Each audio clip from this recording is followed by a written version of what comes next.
Bonsoir à tous. Dans l'actualité ce soir, le frère jumeau reprend le flambeau. Jaroslaw Kaczynski annonce qu'il sera candidat à l'élection présidentielle en Pologne après la mort de son frère dans un accident d'avion. La guerre des nerfs sur le sort de la Grèce. L'accord n'a toujours pas été trouvé. L'Italie accuse l'Allemagne d'être trop rigide. Athènes peut-elle être exclue de la zone euro? Le débat n'est plus tabou. Élément de réponse dans un instant. Un nuage volcanique à 260 millions d'euros, c'est la facture en France pour les compagnies aériennes et les voyagistes. Un médiateur a été nommé par le gouvernement pour les demandes des consommateurs. Je ne suis pas un polygame, c'est la défense de l'homme accusé d'avoir plusieurs épouses à Nantes. Aucune plainte n'a été déposée, la déchéance de la nationalité ne semble plus d'actualité. Le gouvernement a-t-il été trop vite? Nous serons en direct au ministère de l'Intérieur. Le Conseil de l'Europe relance une fois encore le débat sur l'interdiction de la fessée. Une pétition réunissant des noms célèbres est lancée. Notre enquête ce soir sur le développement de la surveillance électronique des adolescents, c'est le dossier de cette édition. Et puis dans les coulisses du phénomène musical du moment, reportage sur la tournée de Mika qui vient de commencer en France. Bienvenue dans ce journal. Il y a un peu plus de 2 semaines, la Pologne perdait son président dans un accident d'avion. Eh bien, après le deuil, c'est un étrange exercice démocratique que seront conviés les Polonais pour élire un successeur. Ils auront face à eux le même visage, le même nom.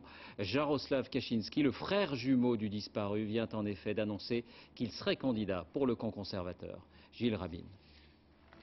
Il a attendu le tout dernier moment, la date limite, pour annoncer sa candidature à la présidentielle. Depuis la mort tragique de Lech Kaczynski, on avait vu son frère jumeau Jaroslaw que silencieux, écrasé par la disparition de son double. Bref, il a hésité longtemps, peut-être aussi parce qu'il n'est pas sûr de faire un bon candidat. Des 2 frères jumeaux, il a toujours été la tête pensante. Jaroslaw décidé, Lech exécuté. Chacune de leurs apparitions publiques le montrait, comme ce jour où Lech, président à gauche, nomme Jaroslaw à droite Premier ministre. Officiellement, c'est Lech le patron. Leur poignée de main suffit à en douter. Il espère pouvoir surfer sur l'impressionnante vague d'émotions qui a submergé la Pologne et faire oublier au passage son caractère autoritaire, son intransigeance, son passé politique. Il a consacré plus de temps à diviser qu'à rassembler, son programme hyper-conservateur et sa vision dépassée du monde d'aujourd'hui. Les 2 frères Kaczynski ont imprimé une marque forte sur les 5 dernières décennies de l'histoire de la Pologne. Comme le prédisait sans le savoir le feuilleton télévisé des années 60 qui les avait rendus célèbres enfants, les 2 qui ont décroché la Lune. Seul désormais Jaroslaw saura-t-il encore décrocher la Lune. Oui, l'élection aura lieu le 20 juin prochain. C'est sans doute le chiffre du jour. Il a été donné tout à l'heure par le secrétaire d'État au tourisme Hervé Novelli. La facture du nuage volcanique pour les compagnies aériennes et les voyagistes est de 260 millions d'euros. Des aides financières exceptionnelles sont envisagées. Caroline Thébault, Alain Locassio. Il y a 10 jours, elles avaient les yeux rivés vers le ciel.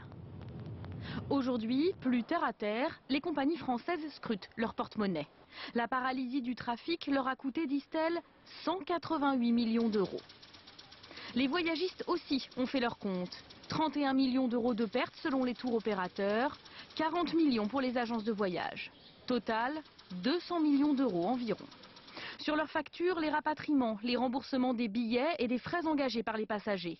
Selon les derniers chiffres, il reste encore 1000 Français à rapatrier. Encore 1000 parce que souvent ce sont par exemple des clients qui sont dans des petites îles assez éloignées et la fréquence de vol est très faible. Et donc par un moment on est obligé d'attendre une semaine ou quelques jours pour leur permettre de proposer un retour. Et pour aider les passagers à se faire rembourser, le secrétaire d'État au tourisme vient d'annoncer la mise en place demain d'un numéro vert et la nomination d'un médiateur. Ce médiateur qui se mettra au travail dans les heures qui viennent aura pour charge de clarifier les éléments d'une capacité à répondre à chacun des consommateurs français qui aura estimé avoir été lésé. Les entreprises durement touchées pourront transformer l'absence de leurs salariés en chômage partiel et demander un étalement de leurs charges sociales. Si la France n'a pas vu tomber de cendres, les retombées économiques du nuage se font bel et bien sentir. Les suites maintenant du feuilleton sur le voile intégral et plus particulièrement sur le cas de cet homme soupçonné de polygamie dans la banlieue de Nantes. Pour la première fois, ce commerçant s'est exprimé publiquement sur le fond, sur sa situation. Sa défense, entre guillemets, peut se résumer en quelques mots. J'ai des maîtresses, mais je ne suis pas un polygame. Le gouvernement, lui, semble sur la défensive. Arnaud Comte, Romuald Bonan, Gabriel Camilla. Poussez-vous, s'il vous plaît. Soupçonné de polygamie, de fraude aux aides sociales et menacé d'être déchu de la nationalité française par le ministère de l'Intérieur, Lies Sebhadj se défend d'avoir plusieurs femmes et évoque simplement des relations extra-conjugales. Si on est déchoué de la nationalité pour avoir des maîtresses, il faut déchouer. Il y a beaucoup de Français qui seraient déchoués de la nationalité. Donc, en ce que je sache, les maîtresses ne sont pas interdites en France, ni en islam, mais peut-être par le christianisme, mais pas en France. Malgré les questions des journalistes, pas un mot sur son appartenance supposée à un mouvement islamiste radical, ni sur la dizaine d'enfants dont il serait le père. Vous avez 4 femmes, vous n'avez pas 4 femmes, vous avez 12 enfants. Pas vous piéger, simplement savoir. C'est pour vous que vous puissiez vous expliquer. Sur cette question, je l'ai dit en entrée, on conteste totalement les affirmations posées par le ministre Brice Hortefeux. Selon les services de renseignement, Lies Sebhadj aurait effectué plusieurs séjours au Pakistan. En 1999, il obtient la nationalité française après son mariage avec cette femme convertie à l'islam et verbalisé le 2 avril dernier pour avoir conduit avec son voile intégral. Dans cette mosquée de Nantes, les fidèles parlent d'un épiphénomène et s'inquiètent de la stigmatisation de leur religion. Mais d'avoir une femme et puis d'avoir 4-5 maîtresses, je pense que c'est pas interdit par la loi. Un peu outré parce que voilà, on veut toujours montrer du doigt la religion, on veut toujours aller chercher la petite bête. Même réaction pour les représentants des musulmans de France reçus ce matin par François Fillon lors d'une réunion sur le voile intégral. C'est un ressenti qui nous est remonté tous les jours, que les musulmans de France se sont stigmatisés. Est-ce que la polygamie est compatible avec la République ? La loi, il est clair sur la question. Je ne pense pas que ce type de question devrait être posée au Conseil français de culte musulman que nous sommes. Nous sommes respectueux des lois de la République et la loi, elle est claire sur le sujet. C'est très controversé. Ce matin, le ministre de l'Immigration a reconnu qu'il serait difficile de déchoir Lies Sebhadj de la nationalité française, car à ce jour, la loi ne le permet pas pour les cas de polygamie. Oui, la situation personnelle de cet homme peut susciter la réprobation, voire l'indignation, mais d'un point de vue juridique, vous l'avez compris, c'est une toute autre affaire. Bonsoir Michaël Darmon, vous êtes en direct au ministère de l'Intérieur à Paris. Est-ce que le gouvernement, et plus particulièrement Brice Hortefeux, n'a pas été trop vite ? Oui, écoutez, on peut même dire que le gouvernement se prend les pieds dans les plis du voile intégral. Si on fait donc le point ce soir, il n'y a effectivement, selon plusieurs sources gouvernementales, rien dans le dossier puisque Éric Besson a reçu donc cette affaire en début de week-end alors que le préfet n'était pas encore saisi. L'enquête aurait vraiment commencé aujourd'hui. Elle va devoir dire s'il y a donc polygamie de la part donc, du mari polygame supposé, s'il y a fraude aux prestations sociales et dans l'éventualité d'une condamnation, alors seulement il sera possible d'examiner une éventuelle déchéance de la nationalité. Tout ça, vous voyez, ça fait beaucoup de conditions, beaucoup de si, et un calendrier qui nous amène dans un an ou peut-être plus. En tout cas, dans les couloirs de la majorité et du gouvernement, beaucoup pointent la trop grande rapidité de Brice Hortefeux dans cette affaire qui manifestement a voulu lancer un message politique aux électeurs de la droite dure et aux électeurs du Front National. À l'Élysée, on temporise en disant qu'il faut finalement regarder et affronter les deux facettes de l'islam radical, polygamie et port du voile intégral. Reste à savoir ce que les Français penseront de cette nouvelle controverse, eux qui demandent surtout qu'on lève le voile sur leur avenir économique. Michaël Darmon au ministère de l'Intérieur. Merci Michaël. Et puis, on a appris ce matin que la mosquée d'Istres dans les Bouches-du-Rhône ainsi qu'une boucherie halal de Marseille ont été la cible de tirs ce week-end. 23 impacts de balles ont été relevés sur la façade du lieu de culte. François Fillon tout à l'heure a fait part de sa vive émotion. Le Parti socialiste estime qu'il s'agit, je cite, de conséquences directes de la politique hasardeuse du gouvernement qui stigmatise une partie de la population. Ce sont ses termes. Notez que ce soir dans Mots croisés, Yves Calvi revient sur le sujet avec comme invité Éric Besson et Julien Drey. C'est à suivre en direct à partir de 22h05. Une nouvelle affaire de meurtre qui met en scène un malade psychiatrique. Un homme de 47 ans a été poignardé à mort devant son fils avec qui il jouait au ballon hier après-midi à Clichy près de Paris. L'agresseur est atteint de schizophrénie paranoïde. Il bénéficiait, semble-t-il, d'un suivi médical. Hakim Abdelkalek, Mathieu Bierden. Ils n'osent pas y croire, ces chauffeurs de taxi qui chaque matin partageaient un café avec leur collègue Brahim. Devant son fils de 11 ans qui jouait au football, leur ami a été mortellement poignardé à 6 reprises. Moi j'étais vraiment choqué. J'ai plus le goût de travailler, ça peut pas arriver à moi, à n'importe qui comme ça. Interpellé dans le quartier, le meurtrier présumé est bien connu du voisinage. Un SDF psychologiquement instable et très nerveux depuis quelques jours. Il tournait en rond, il parlait tout seul, il en voulait à tout le monde, quoi. Ça a pu être n'importe lequel d'entre nous. Selon le procureur, l'homme est schizophrène et son discernement était altéré au moment des faits. Il était suivi par le centre médico-psychiatrique de Clichy, mais apparemment il ne prenait pas de traitement. Est-ce qu'il y avait une décision de justice qui l'obligeait à se soigner qu'il n'aurait pas respectée? À ma connaissance, non. Il y a quelques jours, il avait pourtant menacé le patron du café. Il m'a dit que je vais te tuer, je vais vous tuer là. Il m'a dit, même il a dit au garagiste, là, le garagiste il vient de me dire là ce matin, il m'a dit normalement samedi c'était mon tour, c'était le dernier jour pour moi samedi. Le garagiste souhaitait appeler la police, mais les voisins l'en ont dissuadé, convaincus que Kamel n'était pas vraiment dangereux. Je laisse tomber, parce que tout le monde connaît lui longtemps et tout le monde dit c'est pas la peine. C'est pas la peine parce que c'est un gars qui grandit ici.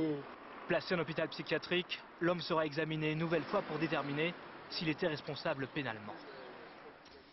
L'économie, les jours passent et la Grèce n'est toujours pas officiellement tirée d'affaire. Aucun accord n'a encore été trouvé entre l'Europe, le FMI et le gouvernement d'Athènes. Les Européens qui ont du mal à mettre fin à la cacophonie. Lors d'une réunion ici au Luxembourg, le ministre italien des Affaires étrangères s'est dit préoccupé par la rigidité de l'Allemagne sur le sujet. Depuis quelques jours, une interrogation émerge. La Grèce peut-elle être exclue de la zone euro? Le débat était impensable il y a seulement 6 mois. Est-ce prévu dans le traité? Qui défend cette idée? Les questions et les réponses avec Valérie Lerouge et Marie Cazot. Des grèves et des manifestations qui se succèdent en plein cœur d'Athènes. Les plans de rigueur ne passent pas. Et du coup, dans le reste de l'Europe, certains préconisent leur remède, permettre à un État de sortir de l'euro. L'euro est une camisole de force, asphyxie l'économie grecque, comme d'ailleurs l'économie française, et il faut bien évidemment sortir de ce système.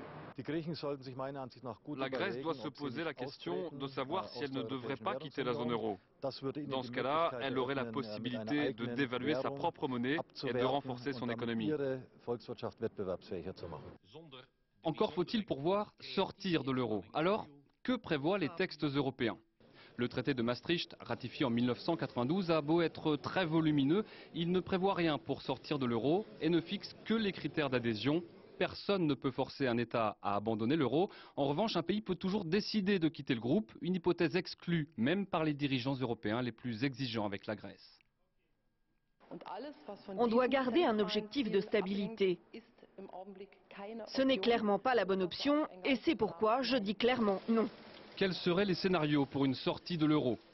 En admettant que la Grèce quitte l'Eurogroupe, elle reviendrait à sa drachme d'autrefois et pourrait la dévaluer librement avec certains avantages. La Grèce pourra repartir sur des bases plus saines, c'est-à-dire avec finalement une devise dépréciée, donc plus d'exportation, une croissance plus forte, moins de dette publique, parce qu'il y aura un moratoire de la dette et ainsi de suite. Donc ça peut être malheureusement le médicament dangereux, mais qui peut aider finalement à sortir par l'eau de la crise. Une solution ultime pour les Grecs, mais qui pour d'autres ne réglerait pas pour autant les problèmes. Il n'y a pas une sortie facile de l'euro, parce que d'abord il est très difficile de remettre en place une nouvelle monnaie, il y a des problèmes logistiques considérables. Ensuite, la dévaluation ne règle pas le problème de la dette, ne règle pas le problème des obligations que la Grèce a vis-à-vis des autres pays. Et ensuite, avant que la Grèce retrouve des avantages compétitifs, il s'écoule un certain temps. Et pendant ce temps-là, il y a une désorganisation économique générale. Alors est-ce judicieux d'envisager une sortie de l'euro? La sortie provoquerait un effet domino dans l'Europe. La seule solution semble donc de remettre la Grèce et ses créanciers autour de la table. Parce qu'il faut avoir le courage de dire, comme par le passé, qu'il faut renégocier la dette grecque, qu'il faut probablement ne rembourser que 60 ou 70% de la dette grecque, qu'il faut rééchelonner la dette grecque. En attendant, les Grecs doivent faire face à une urgence, trouver 9 milliards d'euros d'ici 15 jours. Alors, question simple, qu'en pense-t-on sur place? Bonsoir Alexia Kefalas, vous êtes en direct à Athènes. Est-ce que ce débat sur la sortie de l'euro est évoqué en Grèce?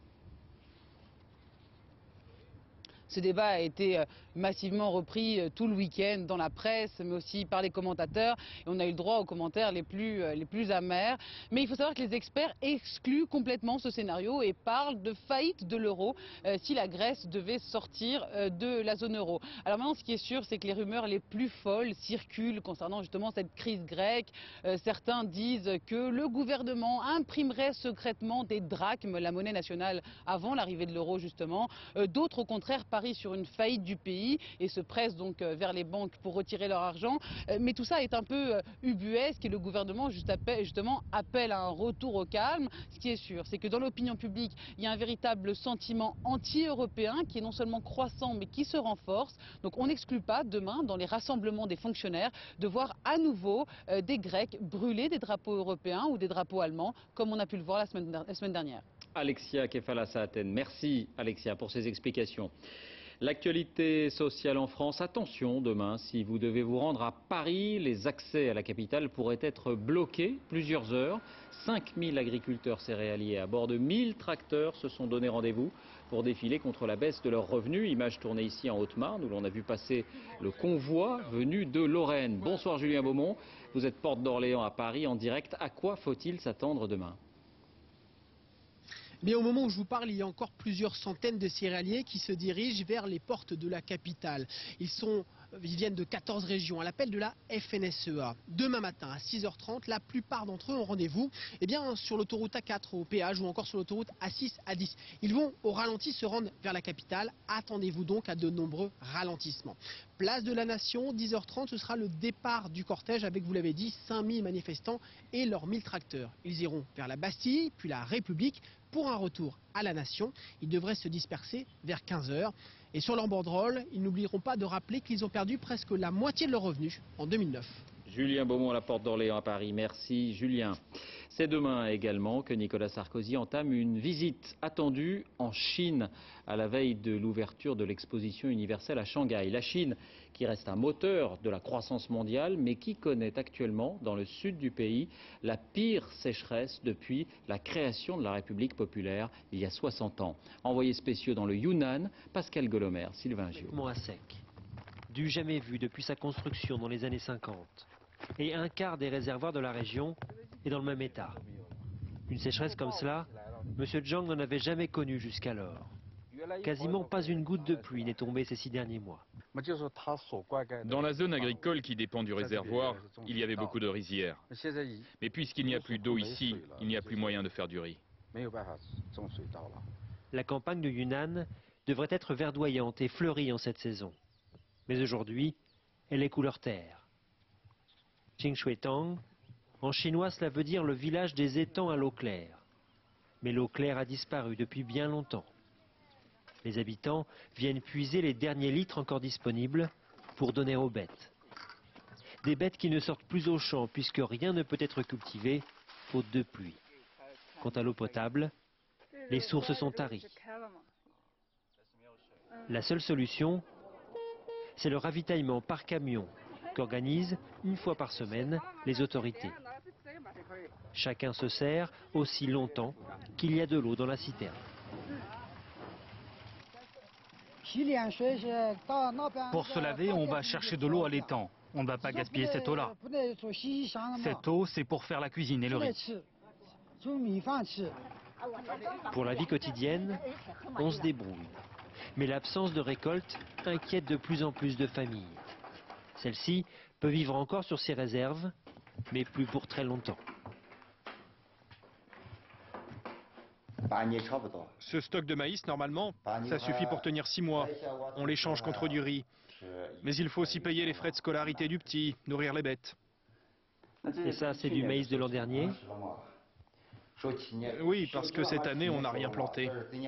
Officiellement, il s'agit d'un phénomène climatique exceptionnel. Mais la mauvaise gestion de l'eau et l'urbanisation accélérée dans la région n'ont fait qu'accroître la crise. Une crise qui pourrait bien se répéter dans les années qui viennent. Conséquence, là aussi, du réchauffement global.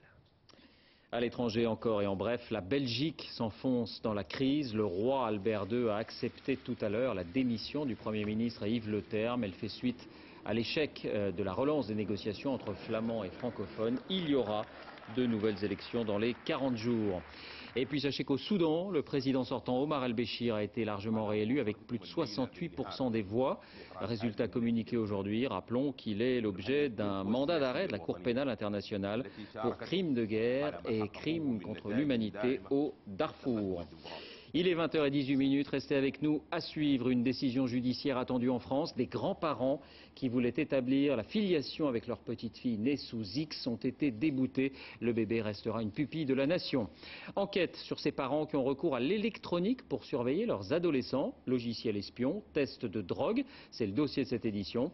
Et puis dans les coulisses de l'idole du moment, le chanteur Mika commence une tournée qui s'annonce triomphale en France. Reportage dans un instant. D'abord donc ce jugement observé à la loupe en matière de famille, il vient clore le long combat judiciaire d'un couple de grands-parents.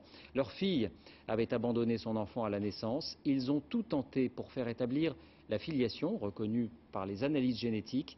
La justice vient de rejeter maintenant leur demande. Entre-temps, le bébé a été placé dans une famille d'accueil.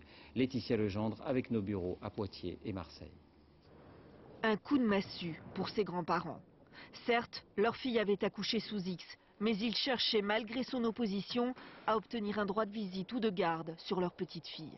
La justice avait même accepté que des analyses de sang soient effectuées, invoquant l'intérêt de l'enfant.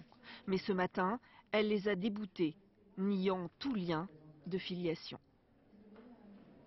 On pensait effectivement que la seule preuve de ce lien de parenté entre la petite et nous pouvait faire avancer les choses, puis on s'aperçoit que bien que cet examen ait été demandé et pratiqué, ça n'a servi à rien. Donc on est très étonnés, très déçus.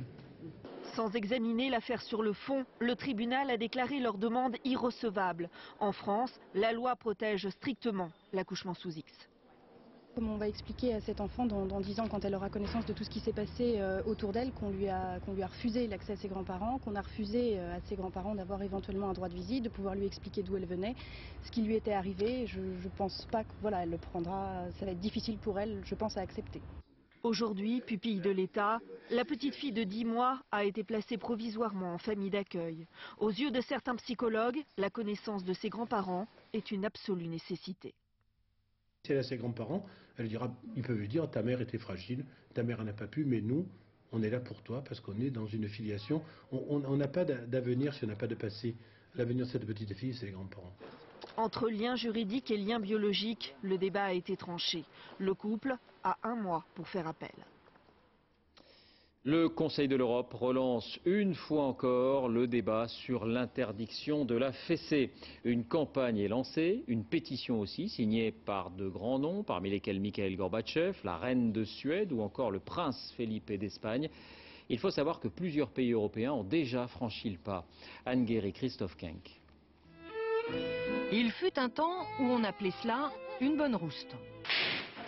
Une gifle ou une fessée, c'était le mode d'éducation. Mais aujourd'hui, point d'unanimité, la fessée, on est pour ou on est contre.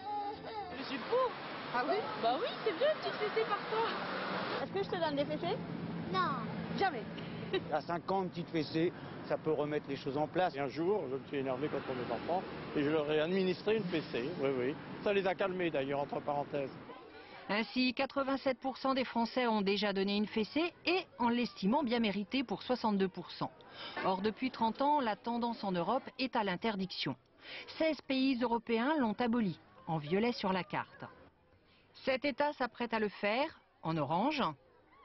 Mais en jaune, le Royaume-Uni, la Belgique et la France jouent les irréductibles. Sans doute parce que pour beaucoup, la petite tape occasionnelle n'a rien d'un mauvais traitement. La tape sur les fesses parce qu'il a encore touché la prise, parce qu'il a encore versé, parce qu'on est énervé, parce qu'on est fatigué. C'est de l'interaction ordinaire dans les familles. Je ne pense pas que ça rentre dans la catégorie des violences légères sanctionnées par le code pénal. Et c'est bien dommage, disent les militants anti-fessées, qui eux font le lien entre cette punition-là et la maltraitance. Quand on voit qu'il y a déjà 2 petits-enfants qui meurent chaque jour en France sous les coups de leur famille, est-ce que ça ne vaut pas la peine de légiférer? Et si tu manges pas, tu vas t'en prendre une. Je suis trop gentille avec elle. Changer les vieilles habitudes, c'était l'objectif de cette campagne anti-fessée en 2003, mais sans grand succès. Ce qui fait aujourd'hui de la France le plus mauvais élève de l'Europe. Et toujours à propos d'autorité parentale, voici maintenant une pratique en plein développement et qui peut surprendre, la surveillance des adolescents par l'électronique, dépistage de drogue, espionnage des ordinateurs, quand la vie de famille tourne au James Bond. C'est le dossier de cette édition, il est signé Lubna Anaki, Hervé Pozzo. Elio a 15 ans et comme tous les ados de son âge, il pourrait passer des heures sur Internet. Mais lorsqu'elle n'est pas là, sa mère a trouvé un moyen de le surveiller. Un logiciel de contrôle parental très spécial.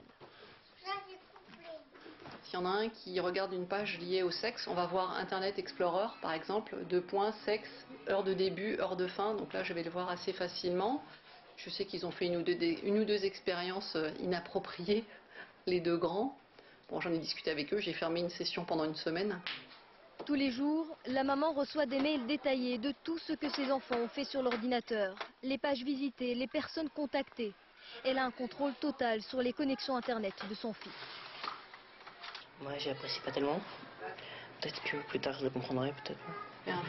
En attendant, la mère de famille a ses raisons. Le fait qu'ils aient accès à des informations pas de leur âge, ou bien le fait de mettre, je pense, plus des photos sur Facebook. Inquiétude justifiée ou surveillance exagérée. Les psychologues parlent de parents de plus en plus angoissés. C'est pas malveillant de leur part, c'est qu'ils ont l'impression que leur enfant leur échappe et ils sont finalement un peu angoissés par ça. Et puis ils veulent aussi un peu compenser leur absence physique par une espèce de contrôle absolu. Mais pour les adolescents, c'est une violation de leur vie privée. On commence à surveiller ses enfants, je sais pas, il n'y a pas de confiance, il n'y a pas de relation. On est toujours suivi, franchement on est ados, il faudrait profiter de la vie et puis sortir. On a tous une vie privée, donc les parents ils n'ont pas à entrer dans notre vie privée et puis voilà. On leur aurait fait ça à eux, ils n'auraient pas trop apprécié je pense. Vraiment il y a des parents qui partent un peu dans la folie, vraiment sur leurs enfants. Car le contrôle peut aller loin, comme faire passer des tests de drogue à la maison. Un scandale pour certains médecins, mais une option justifiée pour ce vendeur de tests de dépistage. 5 à 15 € le produit. Les parents représentent la moitié des clients. Le test qui casse le dialogue, c'est la drogue qui casse le dialogue. Pourquoi attendre qu'une addiction soit installée pour s'en occuper? Dans des cas extrêmes, des parents vont jusqu'à recourir à des détectives privés. Dans ce cas, c'est un couple qui se trouve à l'étranger qui l'a engagé. Pour 50 à 170 € de l'heure, ils passent toute la vie de leur fille au crible. Son ordinateur, toutes ses photos, ses vidéos, les conversations qu'elle a pu avoir avec ses amis. Son téléphone est équipé d'un mouchard. L'adolescente est même suivie depuis près de 2 semaines. Elle est demi-pensionnaire et elle devait manger à l'école. Et là, comme vous voyez, il est 11h24 et à 11h24, elle n'était pas censée être dehors. La jeune fille avec son petit copain. Des affaires de ce genre, le détective en traite 3 à 4 par mois. Une pratique dénoncée par ce spécialiste. Si on fait surveiller, je veux dire, on substitue, le parent devient quoi? Un inquisiteur, au mieux un policier, il ne peut pas être ça. Un parent, il a besoin effectivement qu'un adolescent lui fasse confiance. Si c'est pour, alors pourquoi pas l'alcotest aussi en rentrant le samedi soir. Face aux nouvelles technologies, les parents essayent de tout maîtriser. Mais leurs ados, plus ingénieux, finissent parfois par trouver des parades. Et pour clore ce chapitre, nous vous proposons, comme chaque lundi, notre question de la semaine. Faut-il renoncer à la fessée? Oui ou non? À vous de cliquer sur la page 20h de notre site france2.fr. Résultat, bien sûr, jeudi. Un gros succès musical maintenant. Si vous ne connaissez pas son nom, vous avez sûrement entendu l'un de ses tubes. Mika a commencé sa tournée en France. Il est à Paris ce soir et demain. Abdel Mostefa et Hervé Pozzo l'ont rencontré à Marseille où il était vendredi dernier. Voici leur reportage.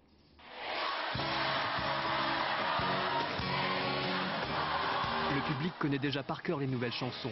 Révélation 2007, Mika a imposé sa marque de fabrique en seulement 4 ans. Pour son style, pour les couleurs qu'il met dans sa vie, c'est pour ça qu'il est différent. Il rentre pas dans un cadre, c'est pas de la pop traditionnelle comme peuvent le faire d'autres chanteurs anglais.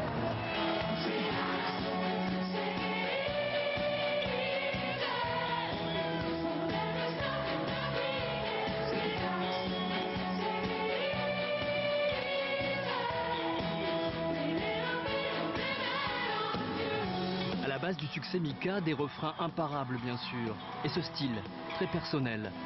Cet univers tout en technicolore, décalé, derrière lequel se cachent les failles du personnage. On est en train de présenter une musique très euphorique, beaucoup de contes de fées, beaucoup de fantaisie, mais à la base, ça part de la vie normale, ça part souvent des choses très dures.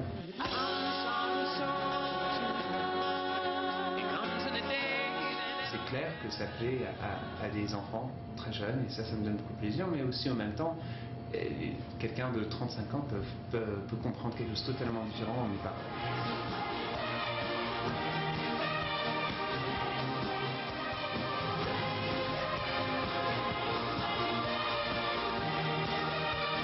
L'ex-adolescent solitaire remplit aujourd'hui Zénith et Stade. Son second album s'est déjà vendu à 1 million d'exemplaires. Un fabuleux destin continue de se dessiner.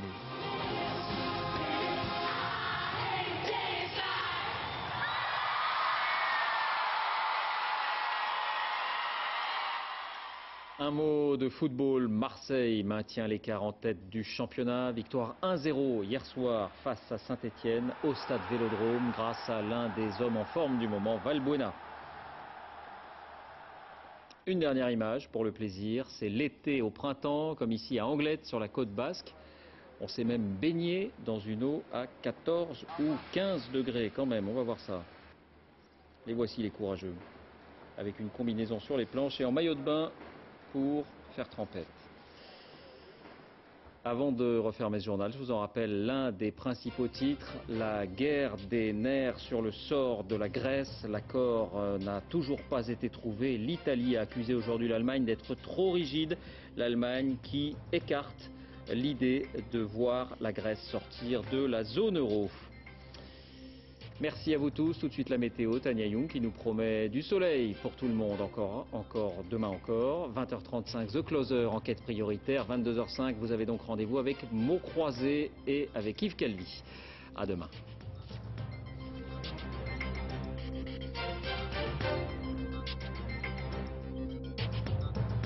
L'info en continu, c'est aussi sur France2.fr.